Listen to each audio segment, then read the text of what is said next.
Naitwa Shaban Kisiba. Sina budi kumshukuru Mwenyezi Mungu kwa kuanza salama mchezo wetu na kumaliza salama. Mafanikio ya mchezo huu wa siku ya leo ni wale ambao walikuwa wanapambana huko. Nilisema kwamba wapambanaji ndio wanaoleta ushindi, si mwalimu. Mwalimu yeye anafanya kazi yake kule kwenye uwanja wa mazoezi. Lakini yote kwa yote na imani kwamba makosa hayakufanyika mengi, na ndio maana tumeweza kupata ushindi wa magoli mawili bila. Unadhani kile ambacho uliwaelekeza vijana wako kwenye uwanja wa mazoezi kuelekea mchezo wa leo wamekitendea haki kwa asilimia ngapi? Hatuwezi kusema kwa asilimia 100, bali wameweza kutendea haki katika asilimia 80. Maanake yale ambayo tulikuwa tumeelekezana na imani kwamba wameyafanya vizuri na wameweza kutekeleza na kuweza kupata ushindi. Umefanya vizuri kwenye mchezo wa kwanza. Bila shaka kuna mechi zingine mbele yako. Una lipi la kuzungumza kuelekea mchezo hiyo? Kwa kuwa kila timu imejiandaa na sisi tumejiandaa. Kwa maana hiyo kile tutakachokipata ndicho hicho tutakipokea. Kwa maana hiyo hatuwezi kusema kwamba mchezo unaokuja tunaweza kufanya vizuri. Huu umeshapita, tunasubiri ule unaokuja. Kwa hiyo kila mchezo ina maana kwamba tunajiandaa kwa kadri ya mchezo unavyokuja. Siku ya kwanza ya mashindano unayazungumziaje? Siku ya kwanza katika mashindano haya nazungumzia kwamba kwanza naupokea ushindi tuliopata kwa siku ya leo, na bado tunaendelea kutafuta ushindi mwingine ili tuweze kufanya vizuri katika kituo hiki. Na hatuna budi kuwashukuru wale ambao walioweza kuandaa mashindano haya na nyinyi waandishi wa habari kuwa karibu na sisi ili kutoa taarifa rasmi na kuweza kuwa promote hawa vijana ambao mnaona katika mchezo wa dakika 90. Shukrani sana.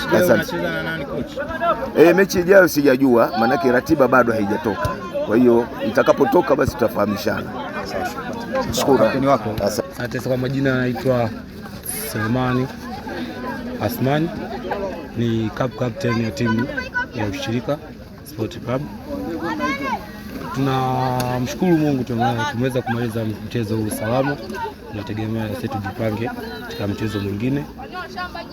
Mchezo huu hapa kwa sababu kipindi cha kwanza ulikuwa sehemu mgumu kwetu, maana wapinzani wetu kwa bado hatujawasoma vizuri jinsi wanapokuja, jinsi wanavyocheza. Lakini sisi kipindi cha pili mwalimu alitupa maelekezo, yale maelekezo tumeweza kuyafuata, tumeweza kupata ushindi. Ushindi wa leo una maana gani kwenu? Ushindi wa leo una maana kwamba tunazidi kutuongezea morali, maana bado michezo bado iko mingi. Wananzega unawaambia nini kuhusiana na timu yao ambayo iko Mwanza kwenye michuano ya Rolling Stone? Wananzega sisi tunaomba sana watusupport sana, watushikilie sana, maana sisi ndio timu yao ya Tabora. Kujua Nzega tumeamua kuja kuwakilisha katika mashindano haya, na tunawaahidi ushindi lazima upatikane, bingwa Nzega lazima urudi. Kwa kweli tumejitahidi kucheza kipindi cha kwanza, kama mlivyoona wenyewe. Tumejitahidi kuzuia, tumejitahidi kufika kwenye lango la mpinzani wetu, lakini haikuwa sehemu yetu. Haikupangwa leo tushinde.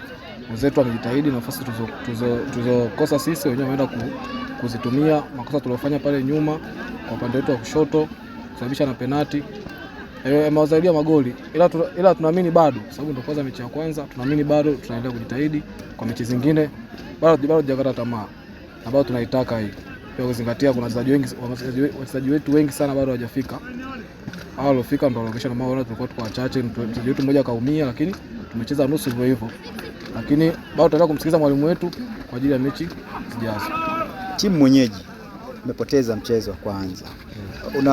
Una wito gani kwa wana Mwanza kutokana na hiki ambacho kimetokea baada ya dakika 90? Unawaambia nini kuelekea michezo inayofuata? Wasitukate tamaa, sababu kufungwa sio kama ndo kupoteza. Kufungwa ni sehemu ya mchezo. Ukifanya makosa utafungwa, ila haipaswi kuruhusu kufungwa. Kwa hiyo tunawaambia wazidi kutuamini, kwa wale ambao wanatufuatilia kwenye vyombo vya habari, wazidi kutuamini kwa sababu tumetoka hapa mjini Mwanza, lakini bado tuna imani